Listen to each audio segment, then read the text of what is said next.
Mulane kowe nek dadi ulama, nggih ciri utama ulama itu jami'ul bayan. Dia kalau menjelaskan itu indah sekali dan orang pasti taslim. Sampeyan saiki tak warai tenan. Sampeyan kan biasa wiridan la ilaha illallah kan biasa, mulai mimpin tahlil sampai kepeksa mergo do tahlil melok, sampai sing darani bid'ah wae akhire ya melok wong tanggane napa? Kata Ibnu Qayyim Al-Jauziyah dalam kitab Zadul Ma'ad. Kitab Zadul Ma'ad itu kitab kesayangannya Sayyid Abdul Haddad. Sayyid Abdul Haddad itu pengarang kitab Zadul Ma'ad. Padahal kitab ini dikarang oleh muridnya Ibnu Taimiyah. Abdul Haddad itu gak seneng Ibnu Taimiyah tapi seneng muridnya. Jadi di sini ulama ya demokratis. Gak seneng gurune tapi seneng. Saja nih Ibnu Taimiyah itu orang baik. Ya ulama top ya baik, ya waras top. Tapi ngerti-ngerti Wahabi itu identik dengan Ibnu Taimiyah. Akhirnya ulama ahli sunnah penyebut itu terus isin.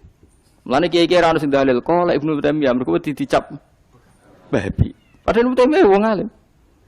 Di kitab-kitab kita termasuk Syekh Muhammad piyambak nyebut Ibnu Taimiyah qala Syekhul Islam napa qala.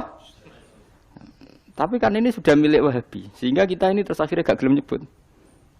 Ya jadi kitab koyo dalil fastabiqul khairat iki apa par iki dadi dalil yo dhewe-dhewe. Wah parah tenan wong-wong. Dulu saya melihat orang enggak kunut itu ya biasa. Mergo saya sebagai wong alim ngerti iku mazhab ya Tuhan.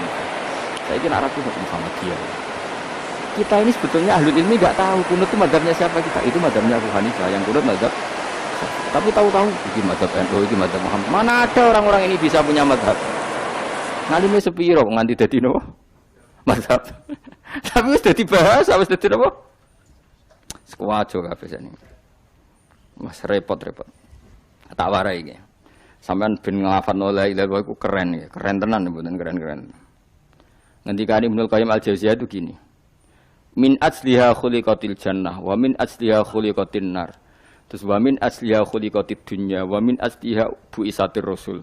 Wa min asliha qatalar rasul. Wah, terus sampai sekarang saya tak bedai. Surga itu kan digawe kelas VIP.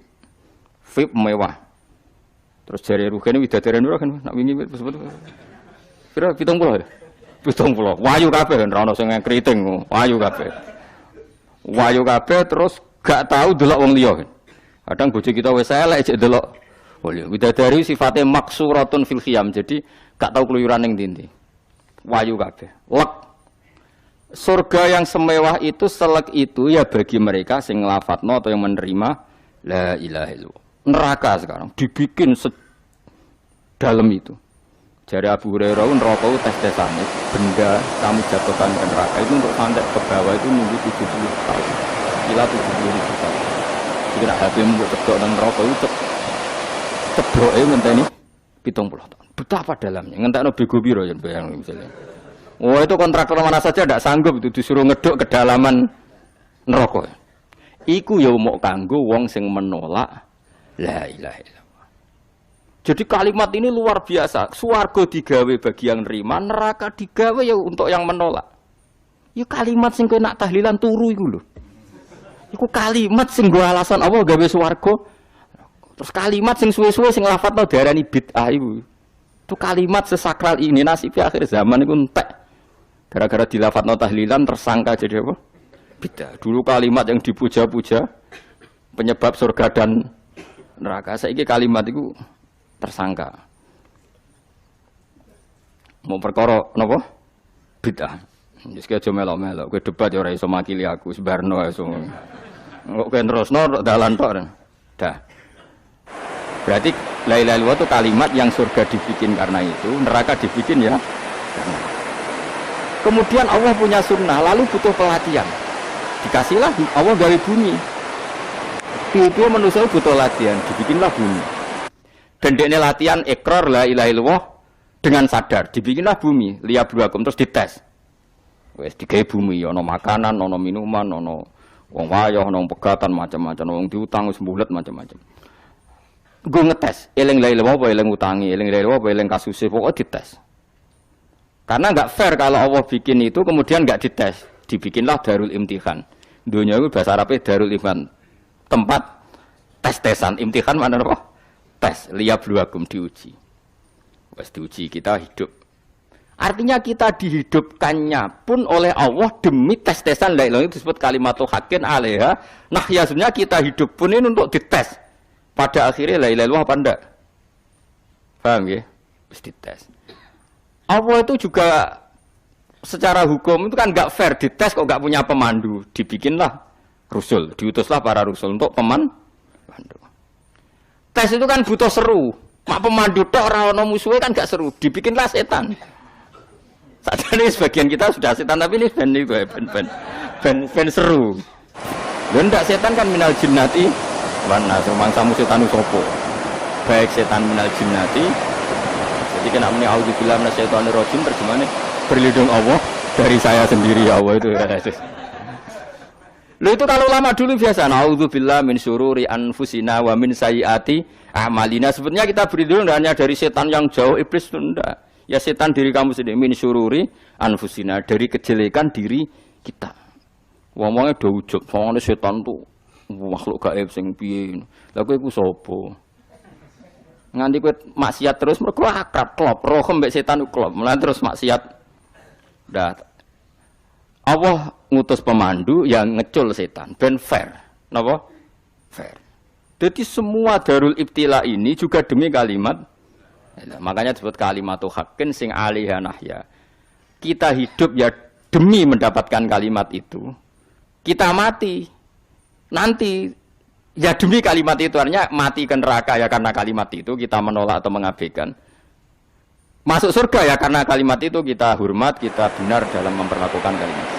Jadi alaiha nahya wa alaiha. Terus wa alaiha nub'as karuan, kalau kamu termasuk minal aminin ya nub'as minas solihin, kalau minal kafirin ya nub'as minal zalimin. Tapi semua desain dunia ini hanya demi kalimat la ilaha illallah Muhammadur Rasulullah. Nah ini kan penting. Bagaimana mungkin kemudian kalimat sesakral ini, sehebat ini, kemudian ada orang tahlil kamu tidur. Kok iso? Kulo janggal kok iso wong turu. Misalnya kayak mangkel, kulo mangkel sing mimpin Gus, wira barbar. Bagaimana mungkin kalimat yang menyelamatkan Anda kemudian Anda anggap problem? Elek gak? Apalagi kamu anggap ini bid'ah. Nak cara kula oke lah, ndongakno mayit itu gak ono tuntunan Nabi. Tahlilan gak ono tuntunan. Tapi wis muni tok kono tok. Artinya muni tok kono tok ora usah nyerang kalimah, enak kalimah tetep kalimah thayyibah. Soal kowe ora seneng sing tahlil, mergo digo profesi, lah iku wonge wae gedhinge aja geman. Ya saya misalnya, saya kadang tidak cocok sama mubalek karena kadang profesi. Tapi saya tidak pernah anti pengajian, bagaimana itu membawa syiar Islam. Tapi kalau mubalek kadang ora seneng, kadang takon entuk piro. Bareng sangone sithik, kok sumpah mek transportasi ini. Lah wong ngono kok mbok senengi ku piye? Tapi kowe terus gedeng keliru ku sing nggawa syiar Islam. Mana ada pengajian didengar orang banyak tanpa mubalek? Gak iso.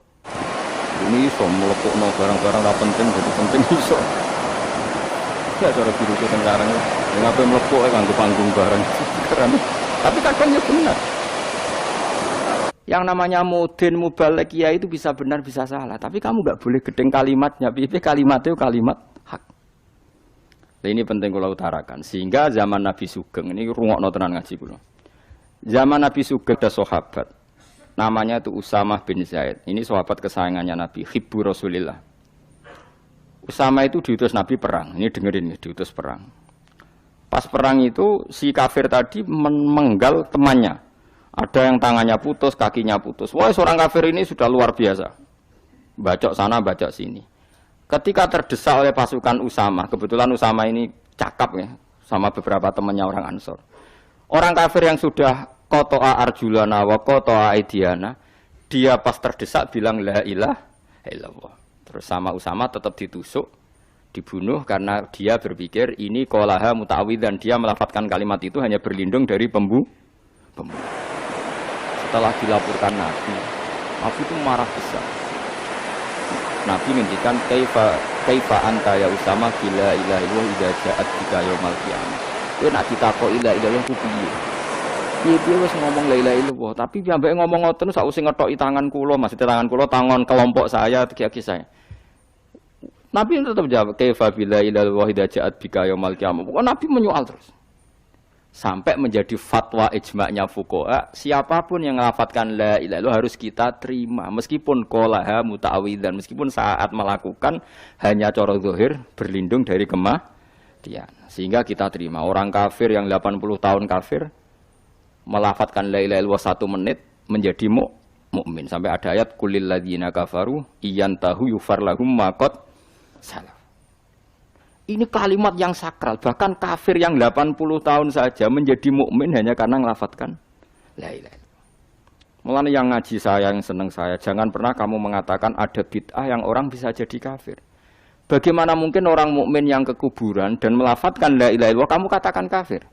Padahal kalimat ini yang kafir 80 tahun saja menjadi mukmin. Saiki ana wong nglafadzno la ilaha illallah mergo salah tempat pinggir patok mbok arani kafir. Kok aneh? Musim kafir 80 tahun dadi mukmin iki gara-gara ngafalno la ilaha illallah dadi kafir. Mergo mau salah kali, salah tempat. Ning pinggir apa? Patok. Gue ora cocok ning guru sering ziarah. Nyatane yo tenan. Cara dekne pegawai negeri yo ora sering ziarah.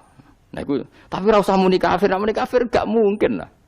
Coba kalimat ini itu orang kafir yang 80 tahun menjadi apa coba dengan melafadzkan kalimat ini? Mukmin kan? Berarti kalimat ini adalah kalimat penghilang kekafiran.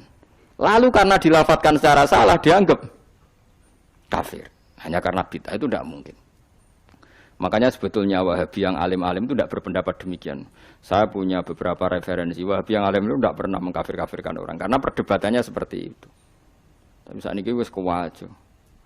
Sebenarnya kalau orang alim itu ya mirip-mirip. Entah Wahabi, entah tidak mirip-mirip. Karena kalimat tadi. Wahabi itu kitab terbesarnya itu Ibnu Taimiyah. Ibnu Taimiyah itu punya murid Ibnu Qayyim Al-Jauziyah. Itu sampai sekarang saya lihat di fatwanya Ibnu Taimiyah itu begitu hormat sama orang-orang kita ini sama. Tapi tahu-tahu lewat penyaduran sana sini terus menjadi kacau. Jadi kalau kalian malah sampai nak kepengen duwe nikmat batinah seperti tadi yang saya katakan. Swarga dicipta sedemikian mewah ya demi yang menerima la ilaha. Neraka dibikin se-ekstrim itu juga bagi yang nolak. Kemudian dibikin daru pelatihan yaitu dunia ya karena kalimat berarti kalimat itu luar biasa. Wa biha qamatis samawati wal ardu. Kalimat ini pulang menjadikan langit bumi berdiri.